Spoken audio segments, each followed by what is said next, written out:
যশোর বিজ্ঞান ও প্রযুক্তি বিশ্ববিদ্যালয়ে আন্তঃবিশ্ববিদ্যালয় ফেডারেশনের মত বিনিময় সভা চলছে।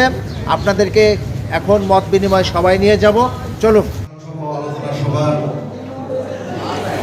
আমার প্রাণপ্রিয় যশোর বিজ্ঞান ও প্রযুক্তি বিশ্ববিদ্যালয়ের কর্মচারী ভাই বোনেরা, আপনারা দীর্ঘক্ষণ সময় বসে যে ধৈর্য পরিচয় দিয়েছেন, এজন্য আপনাদের সকলকে ধন্যবাদ।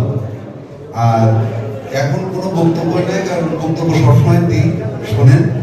আজকে সবাই এখানে মন্তব্য ঘোষণা করছি, তার আগে আমি ধন্যবাদ জ্ঞাপন করছি আমার আন্তঃবিশ্ববিদ্যালয় কর্মচারী ফেডারেশনের সুযোগ্য সভাপতি বড় ভাই মহিউদ্দিন খন্দকার, প্রধান উপদেষ্টা জনাব আতিয়ার রহমান ভাই,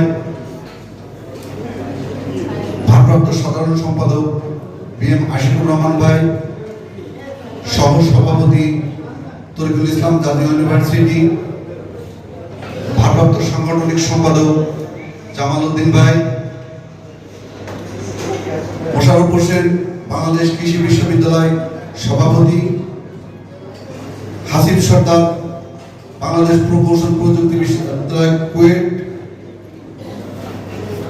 সহ যারা দূর দূরান্ত থেকে আমাদের এই স্বল্প সময়ের মধ্যে আলোচনার মাধ্যমে আজকে যে ঘোষণা দিয়ে গেলেন, আমরা আপনাদের ঘোষণা অক্ষরে অক্ষরে পালন করব।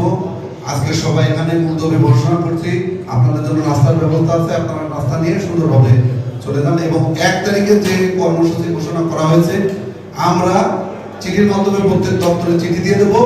আমরা আমাদের যে কর্মবিরতিটা 1 তারিখে হবে, এইটার অবস্থান কর্মসূচি আমরা কোথায় করবো, আপনারা একটা রায় দিয়ে দেন।